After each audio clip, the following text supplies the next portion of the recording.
It is the key to our universe. How well did you pay attention?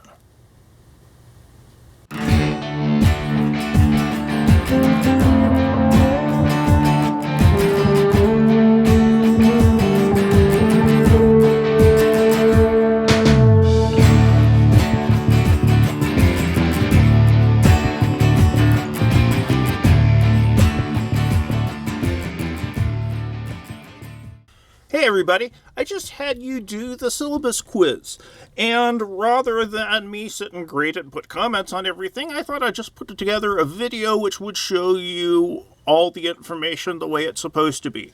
Compare this to your own thoughts. If you got stuff wrong, 1, shame on you. 2, reread the syllabus and make sure you get the stuff right. The syllabus is really your key weapon in getting everything right because it spells out all the details for everything we need.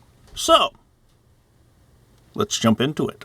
You should look at the syllabus as the grand key that lays out everything that's going on in the class for the rest of the semester. If you have a question, the syllabus should be your first place to look. I'm pretty forgiving for the first week or so, but after that, if you start asking me stuff that I've already answered in the syllabus, I'm going to probably refer you to the syllabus. I give you these things, and all teachers give you these things, so there's a base amount of information which is already answering questions that you might have. Please check them first.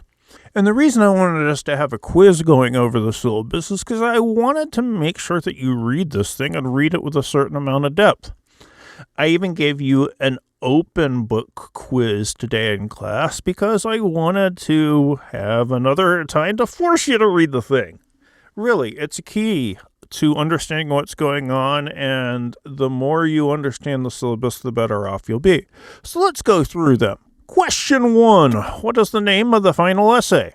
Well, you would find this in the area of where it describes major assignments. In this class, you write a total of 4 major essays: the profile essay, the technology narrative, the ethics essay, and the research paper. So the final one, the research paper. If you want more details on any of the major assignments, you should probably look at, drumroll, the major assignment sheet. We'll talk more about that later. Question 2. How do you submit your essays? Well, let's go back to the syllabus, and it's actually in the same section as the last question. These assignments will be submitted via Blackboard, and you will receive comments on your submission and a grade. So you'll turn it in on Blackboard as a file attachment. I'll send back some words explaining what I thought were the issues, and you'll get the number grade, which you can access via My Grades. I always send up an announcement when I finish grading stuff, so you'll know when your stuff is ready to be looked at. Question 3. What size type font must you use on your essays? Well, we're not all that exciting here. You use Times New Roman, and in fact, there's a certain procedure I want you to follow for your papers. Work format. Essays will be formatted according to MLA guidelines with 12-point Times New Roman, double-spaced, 1-inch margins. Full details available in links. If you go to links, there is a link to paper formatting, which spells out everything you need to know. All work must be submitted online as an attachment in Word file format. I will not accept any file in any other format. All work needs to be submitted via the appropriate link in Blackboard's assignments and materials. Don't email them to me. I grade everything through Blackboard, so it needs to get turned in by Blackboard. All work is due by the start of the class on the day listed in the course schedule unless noted otherwise, which pretty much doesn't happen. Now, as far as Word file format, if you don't have a copy of Word, well, you're in luck in a few ways. I said in one of the other videos that you have free access to Word 365. You can get the full Office suite from Microsoft through IT for, I think it was like $10 when I got it. But if you have any other word processor, it will save in Word file format. If you're one of those Mac people who uses Pages, File, Export to Word. If you're one of the people who likes using Google Docs, download as Microsoft Word.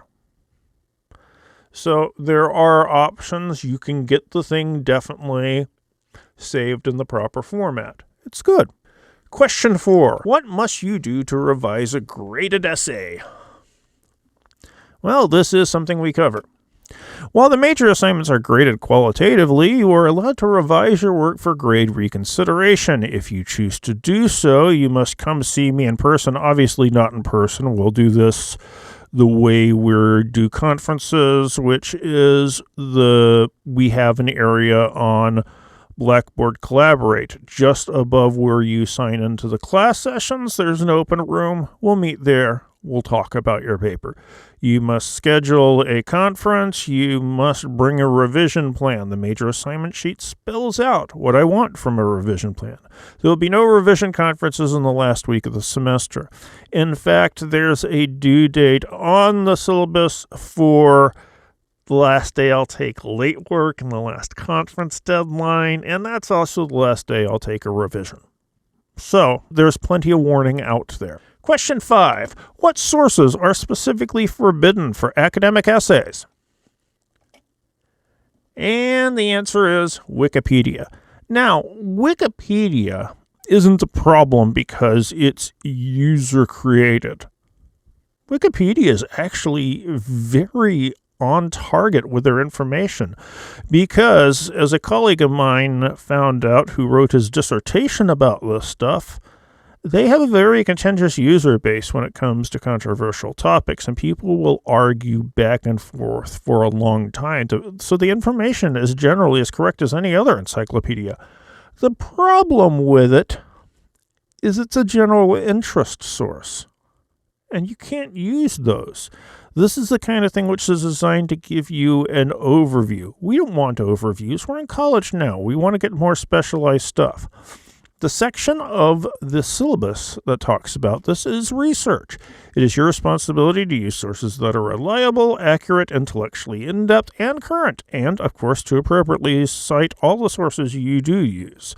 This means that you have to interrogate each source you use, not just in terms of applicability, but also in terms of quality. As this is college general-level reference work, such as Webster's Dictionary, Encyclopedia Britannica, Wikipedia, or the like.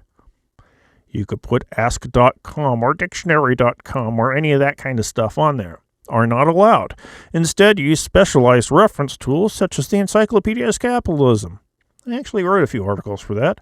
Scholarly articles, books. We'll be talking about research more. And if you're uncertain about how to cite stuff, go to links. As I said, there's a lot of resources there, including how to cite stuff. Question 6. What's the name of our text? It's 50 Essays, a Portable Anthology, the 6th edition. There are some articles that we're reading that are in the 6th edition that are not in the 5th edition. So you will need a copy of this. Remember, as I said in the welcome video, though, it's cheap enough. It's probably the cheapest book you'll ever end up buying for college. There's some good stuff in there. Question 7. To how many student essays must you respond on peer review sessions? Well, I cover this where I cover peer review sessions. Before submitting your major assignments for evaluation, you will share and review drafts with a group of your fellow students via the Blackboard discussion board with an aim towards revision. While these peer review sessions will facilitate revision feedback, they will also help you develop your own critical perspective. If you haven't seen the Ranging Essays 1 video yet, I talk about this here, but if we can look at other people's work and point out where they go wrong, we're going to have a better time being able to find the errors in our own work. Full details on the peer review process are on the major assignment sheet, where I spell it all out. So this is kind of referencing back to that.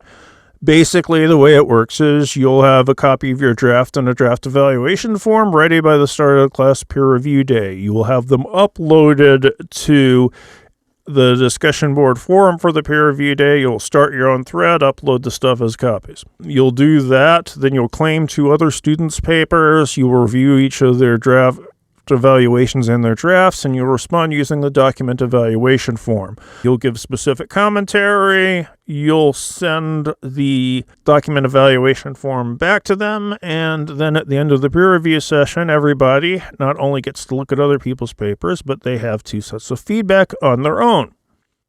We'll go over this a little bit more in detail before the first peer review session. I've got a video dedicated to it. Question 8. When is the MLA documentation quiz? Well, you look for this in the course schedule. And this happens to be on 3/24. The same day we're going to go over a sample student essay, and we have a writing skills builder. We'll talk about all that stuff later. Question 9. How long must reading reactions be? Well, once again, in the syllabus. Reading reactions. You will react in writing based off the discussion questions to each day's reading from the online articles. That should just say articles. And you will post your reaction to Blackboard. Your responses need to be at least 200 words apiece. 200 words is less than a page double-spaced. All reactions will be due the start of the class we are scheduled to discuss the reading listed on the course schedule. You will also engage at least 2 other students in discussion by answering questions on their post. The idea here is that if I gave you readings, I could just take you on your word that you read them. I could give you a quiz, or I could just have you blast off less than a page before we start that class. And really, once you finish reading an article, how long is it going to take you to blast off 2 paragraphs of thoughts on it? I have discussion questions prompting you in specific ways that will help guide your reactions. So, you finish reading it, you sit down, you blast out a couple paragraphs, have that done by the start of class. When reacting to a working question, keep in mind that analysis, not summary, is the goal. Argue a key point in the reading, explore a particular topic more in depth, analyze a specific element of the reading, or relate the text to your own experience. I have discussion questions lined up for each of the readings, but if you feel like you need to go on to something else, I'm okay with that. If your response does not convey a full understanding of the article, you will not receive credit. If you, I really like this article, it reminded me of, and then spend the rest of the time talking about your own experience, that doesn't show me that you read anything. So, you read it, you write 200 words on it. No sweat. 10. How much does your ethics essay count towards your final course grade? Well, the place to see this is where I spell out grades. Point values for all kinds of things. The syllabus quiz, what we're going over now, is worth 5 points. We have writing skills builders. It is my experience that the things that separate out really good writing from average writing are having some key writing skills. The ability to use analogies, the ability to use metaphor to relate what the reader might not know to what the reader already knows, the ability to use narrative to create a path for the reader to go. And we're going to have some creative exercises, which we'll go over all of them. 11 of them for 5 points each. We'll go over some sample student essays. We've got 2 ranging essays and 3 other essays, which we'll go over. Each of those will be worth 15 points. Readings and discussion, which we discussed in the last one. You'll do one for each reading we have in the book, 10 points apiece. The MLA documentation quiz we mentioned earlier, 15 points. When we do papers, we go through a process. We'll have a pre-writing session. You'll be asked to come to class with some ideas as to a topic, and I'll give you a brainstorming exercise. Then you'll do a draft, and we'll do the peer review session, which we discussed earlier. And then you'll get the grade for the paper itself. Required conferences. You're required to talk to me about your writing twice. At least twice. You can come talk to me as much as you want to. If you want to show me drafts of your papers every week, I'm more than happy to go over them. But you got to come talk to me twice. Again, we'll do it through Blackboard Collaborate. 25 points for each of the meetings. We've got some other things going on, which I call engagement activities, 5 points apiece. You'll see them when they come up. Profile and essay and the technology narrative are each worth 75 points. The ethics essay, which is what this question is about, is worth 125. We do build to a larger paper, the research paper, which is worth 200, and that also has a separate proposal. So all the points are accounted for. It's a 1,000-point class system. There might be bonuses, extra credit, and such thrown in there, and the actual number of available points might go over 1,000, but I'm grading you as if 1,000 is the top. The grading scale. This is basically percents with an extra digit added on. 930 to 1,000 an A, 900 to 929 an A minus, blah, blah, blah. You see the numbers here up through C. If you get below a C, 729 points or lower, it's going to be recorded as a no credit, an NC. An NC will not affect your grade point average, and I don't think it stays on your record. But you will not be able to take Composition 2 until you pass Composition 1 with a grade of C or higher. So, how did you do? If we were in person, I'd ask for a show of hands on that one. Hopefully everybody did relatively well, and if you missed stuff, hopefully you now know the proper answers. Knowing how the class is going to proceed is a really important part. I will be happy to answer any questions you have, but once we hit week 3 or 4 or so, if you're still asking me stuff that's on the syllabus, I'm probably going to suggest, say, read the syllabus. I am not trying to be cruel. I just have other things, more important, student-oriented things to deal with than answering questions I've already answered. Luckily, though, for you, I'm also relatively lazy and don't really feel like grading each of these. So if you turned in the syllabus quiz, you're going to get the points for the syllabus quiz. Look at it as a learning opportunity. See, I can be nice. See you next time.